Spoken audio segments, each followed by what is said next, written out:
দ্বিতীয় পর্বে প্রিয় শিক্ষার্থীবৃন্দ সকলকে স্বাগত জানাচ্ছি। ষষ্ঠ চ্যাপ্টার পদার্থবিজ্ঞান 2-এর ষষ্ঠ চ্যাপ্টারের নাম চুম্বকত্ব, ইংরেজিতে বলে ম্যাগনেটিজম। ইংরেজি অবশ্যই পড়তে হবে, পরীক্ষায় কিন্তু ম্যাগনেটিজম বাংলা হরফ দিয়ে লেখা আসতে পারে, তাই না? তো আমরা শুরু করি।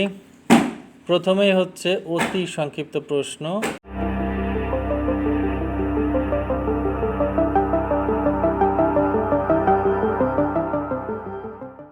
তো প্রথম প্রশ্ন হচ্ছে চুম্বক কাকে বলে। তো চুম্বক তোমরা সবাই দেখেছো, চুম্বক কাকে বলে।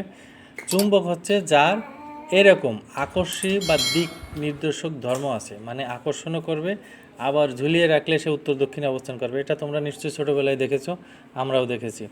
এবং এই চুম্বকের চারিদিক দিয়ে একটা চুম্বক ক্ষেত্র থাকে, অর্থাৎ যেখানে কোনো চুম্বক পদার্থ রাখলে আকর্ষণ করে। এটাই হচ্ছে চুম্বক কাকে বলে, তার উত্তর। পরের প্রশ্ন হচ্ছে চুম্বক পদার্থ কাকে বলে। একটু আগেই বলছিলাম যে চুম্বক আকর্ষণ করে যে ধরনের পদার্থকে, তারই চুম্বক পদার্থ বলবে। এই যে দেখো বলা হয়েছে যেসব পদার্থকে চুম্বক আকর্ষণ করে, এখানে যেমন তার কাটা দেখা যাচ্ছে।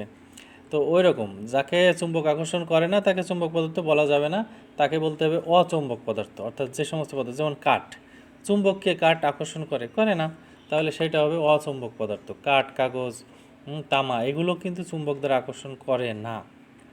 পরের প্রশ্ন, চুম্বক ক্ষেত্র কাকে বলে। ডান পাশে কিন্তু আমরা দেখতে পাচ্ছি চুম্বক যে এলাকা জুড়ে তার আকর্ষণ বল ক্রিয়া করে, অর্থাৎ ওর ভিতরে কোনো কিছু আনলেই কিন্তু আকর্ষণটা করবে। হ্যাঁ, এরে বলে চুম্বক ক্ষেত্র। দেখো এখানে বলেছে একটি গতিশীল আধান বা স্থায়ী চুম্বক। মানে গতিশীল আধান কেন বলেছে, কারণ চুম্বকে তো চুম্বক ক্ষেত্র আছে, আবার আধান বা চার্জ যদি গতিশীল থাকে ওর চারিদিক দিয়েও কিন্তু তোমার চুম্বক ক্ষেত্র তৈরি হয়, তাই বলা হয়েছে। অর্থাৎ চুম্বকের চারিদিক দিয়ে যে এলাকা জুড়ে তার প্রভাব বজায় থাকে, অর্থাৎ তার ওই আকর্ষণ বলটা অনুভূত হয়।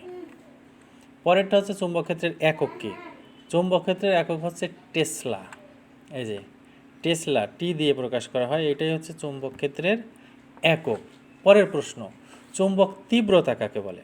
চুম্বক তীব্রতা হচ্ছে কি, কোনো একটি চুম্বক ক্ষেত্রের কোনো বিন্দুতে ওই, আচ্ছা এইটা যদি আমরা ওই যে ইয়েটা যেটা পড়েছিলাম এর আগের চ্যাপ্টারটা, অর্থাৎ স্থির তড়িৎ, ওখানে আমরা বলেছিলাম যে একটা চার্জের যে তড়িৎ ক্ষেত্র থাকে, এখানে যদি একটি ধনাত্মক একক ধনাত্মক চার্জকে স্থাপন করা হয়, তাহলে যে বল অনুভব করে তাকে বলে তড়িৎ প্রাবল্য। তাহলে এখানেও তাই, এখানে চুম্বক ক্ষেত্রে, ওখানে ছিল তড়িৎ ক্ষেত্র, এখানে হচ্ছে চুম্বক ক্ষেত্র। তাই এখানে চুম্বক ক্ষেত্রের ভিতরে একক উত্তর মেরুকে স্থাপন করলে যে বল অনুভব করে তাকে বলে চুম্বক তীব্রতা। পরের প্রশ্ন হচ্ছে চুম্বক তীব্রতার একক কী। চুম্বক তীব্রতার একক হচ্ছে ampere per metre. Ampere per metre. আর আমরা ডান পাশে যে ছবিটা দেখাচ্ছি এটা হচ্ছে পরের প্রশ্ন, যে বিচ্যুতি কাকে বলে, সেই সংজ্ঞাটা দেব, বিচ্যুতি। তো বিচ্যুতি কীভাবে বলতে পারি আমরা, যে এই যে উত্তর দক্ষিণ পূর্ব পশ্চিম আছে, আমরা জানি যে চুম্বক শলাকা সবসময় উত্তর দক্ষিণে অবস্থান করে, কিন্তু আসলে কিন্তু পুরোপুরি উত্তর দক্ষিণে অবস্থান করে না। এই ধরো চুম্বকটা, এই চুম্বকটা উত্তর দক্ষিণের সাথে সামান্য একটা কোণ করে অবস্থান করে, এই যে এরকম, এইটাকে বলা হয় হচ্ছে বিচ্যুতি। তাহলে বিচ্যুতিটা হলো কীরকম, উত্তর দক্ষিণের সাথে সে যতটুকু কোণ করে থাকে তাকে বলে বিচ্যুতি। পরের প্রশ্ন, ঢাকার বিচ্যুতি, এই যে হাফ ডিগ্রি বলতে কী বোঝায়। হাফ ডিগ্রি মানে ওই যে উত্তর দক্ষিণের সাথে হাফ ডিগ্রি কোণ করে থাকে তাকে বলে ঢাকার বিচ্যুতি কোণ। এই যে, তার মানে এগুলো কিন্তু দেখো নিজের মতো করে বলতে পারবো, আর এখানে কিন্তু আমি অনেক কিছু পড়াচ্ছি না, দরকার নাই, এগুলোই পরীক্ষায় আসবে, এর বাইরে দেখবা আসবে না। পরের প্রশ্ন, বিনতি কাকে বলে। একটু আগে বিচ্যুতি দেখলাম যে উত্তর দক্ষিণের সাথে যে কোণ তৈরি করে, আর বিনতিটা কী জিনিস এখানে তো আছেই, এটা যদি মুখস্থ করো তাও হবে, কিন্তু মুখস্থ করতে মনে থাকে না। এই যে চুম্বক ক্ষেত্র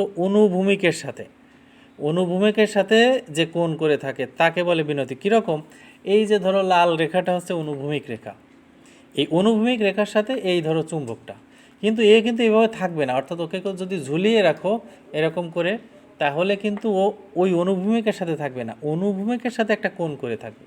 দেখছো তাহলে কীরকম ব্যাপারটা। আগে ছিল উত্তর দক্ষিণ, উত্তর দক্ষিণের সাথে কোণ করলে তারে বলবে বিচ্যুতি। আর এইটা হচ্ছে অনুভূমিকের সাথে যে কোণ তৈরি করবে তাকে বলবে বিনতি। ক্লিয়ার? বিনতি আর বিচ্যুতি আর কখনো যেন ভুল না হয়। বিনতিটা হচ্ছে এইটা, অর্থাৎ অনুভূমিকের সাথে যে কোণ করে থাকে, মাটির দিকে হেলে থাকে, তারে বলবে বিনতি। আর এর আগে যেটা দেখিয়েছি সেটা ছিল হচ্ছে উত্তর দক্ষিণের সাথে যে কোণ করে থাকে। কেমন? পরের প্রশ্ন, ঢাকার বিনতি এটা বলতে কি বোঝায়? 31 ডিগ্রি। তার মানে 31 ডিগ্রি মানে কি ওই অনুভূমিকের সাথে সে 31 ডিগ্রি কোণ করে অবস্থান করবে, এই কথা এখানে বলা হচ্ছে। পরের প্রশ্ন হচ্ছে, চুম্বক আচরণের উপর ভিত্তি করে চুম্বক পদার্থকে কয় ভাগে ভাগ করা যায়? 3 ভাগে ভাগ করা যায়। এটা আমরা এর কিন্তু পার্থক্য বড় প্রশ্ন আকারে পড়ব। প্যারাচুম্বক, ফেরোচুম্বক আর ডায়াচুম্বক। পরের প্রশ্ন, ওই যে ডায়াচুম্বক পদার্থ কাকে বলে? ওই 3 প্রকার যে চুম্বক পদার্থ তার ভিতরে ডায়াচুম্বক। ডায়াচুম্বক হচ্ছে এরা চুম্বক ক্ষেত্রে যদি আমরা এদেরকে নিয়ে আসি তাহলে কি হওয়ার কথা ছিল? সামান্য চুম্বক প্রাপ্ত হওয়ার কথা ছিল, কিন্তু এরা উল্টা হবে। এরা হচ্ছে এই চুম্বক ক্ষেত্রে আনলে এটা চুম্বকায়নকারীর ক্ষেত্রের বিপরীত কাজ করবে, মানে ধরে নাও মাইনাস চুম্বক হবে। এটার অর্থ ধরে নাও ডায়াচুম্বক মানে ধরে নাও মাইনাস চুম্বক। তাহলে পরেরটা কি? প্যারাচুম্বক। ডায়াচুম্বক কিন্তু হচ্ছিল অল্প চুম্বক, কিন্তু সেটা মাইনাস চুম্বক মানে বিপরীত। আর প্যারাচুম্বক হচ্ছে অল্প চুম্বক কিন্তু সেটা চুম্বক ক্ষেত্রের দিক বরাবর কাজ করবে। এই যে চুম্বক ক্ষেত্রে দেখো স্থাপন করা হলে চুম্বকায়নকারী ক্ষেত্রের দিকে চুম্বকত্ব লাভ করবে। তাহলে প্যারাচুম্বকটা আসলে চুম্বক কিন্তু অল্প চুম্বক, আর ডায়াচুম্বকটা হচ্ছে চুম্বক কিন্তু বিপরীত চুম্বক। কেমন? কিন্তু আসল চুম্বক কোনটা? তার কি নাম? তার নাম হচ্ছে ফেরোচুম্বক পদার্থ। এরা হচ্ছে খুব শক্তিশালী চুম্বক তৈরি হয় এই দিয়ে যখন আমরা চুম্বক তৈরি করব। দেখো যেসব পদার্থকে চুম্বক ক্ষেত্রে স্থাপন করলে চুম্বকায়নকারী ক্ষেত্রের দিকে শক্তিশালী চুম্বকত্ব লাভ করে তাকে ফেরোচুম্বক বলে। তাহলে ডায়াচুম্বক মানে হালকা চুম্বক কিন্তু বিপরীত, প্যারাচুম্বক মানে হালকা চুম্বক মানে চুম্বকের দিকে, আর ফেরোচুম্বক মানে হলো শক্তিশালী আসল চুম্বক তৈরি হয়। কুড়ি তাপমাত্রা কাকে বলে? খুবই গুরুত্বপূর্ণ প্রশ্ন। কুড়ি তাপমাত্রা, কুড়ি তাপমাত্রা হলো যে কোনো চুম্বক তুমি টেস্ট করে দেখতে পারো, কিন্তু নষ্ট হয়ে যাবে তোমার চুম্বকটা। ওই চুম্বকে তাপ দিতে হবে। তাপ দিতে থাকলে এক সময় ওর আর চুম্বক কাজ করবে না, চুম্বক থাকবে না। এই যে তাপমাত্রায় ওর আর কোনো চুম্বক থাকবে না, চুম্বকত্ব থাকবে না, তাকে বলা হয় কুড়ি তাপমাত্রা। তাই বলা হচ্ছে যে তাপমাত্রার একটি নির্দিষ্ট মান অতিক্রম করলেই ফেরোচুম্বক মানে আসল চুম্বক তার চুম্বকত্ব হারায়, তাকে বলে কুড়ি তাপমাত্রা। লোহার কুড়ি তাপমাত্রা কত? এটা মুখস্থ করবা। এটা হচ্ছে 1043 কেলভিন। আচ্ছা তোমরা তো কেলভিনকে সেলসিয়াসে কনভার্ট করতে পারো, তাই না? তাহলে এটা একটু কেলভিন থেকে একটু সেলসিয়াসে রূপান্তর করে দেখো তো কেমন হয়। লোহার কুড়ি তাপমাত্রা 1023 কেলভিন। হ্যাঁ, পরে প্রশ্ন, ডোমেন কাকে বলে? আসলে চুম্বক ছোট ছোট ছোট ছোট চুম্বক দ্বারা গঠিত, সোজা কথা, ওইগুলোকেই ডোমেন বলে। এখানে সেই কথা বলছে দেখো, যে অঞ্চলের মধ্যে দিয়ে দ্বিপোল মোমেন্টগুলো একদিকে সজ্জিত থাকে, আসলে চুম্বকগুলো কিন্তু সেই ডোমেনগুলো একই দিকে সজ্জিত থাকে, তাই ওইটা কিন্তু চুম্বকত্ব হিসেবে কাজ করে, তা না হলে চুম্বক তৈরি করা যেত না। এই ছিল অতি সংক্ষিপ্ত প্রশ্ন। আর এখন হচ্ছে সংক্ষিপ্ত প্রশ্ন। দেখি কয়টা প্রশ্ন, 3টে প্রশ্ন রাখছি আপনি সংক্ষিপ্ত প্রশ্ন। চুম্বক মেরু বলতে কি বোঝায়?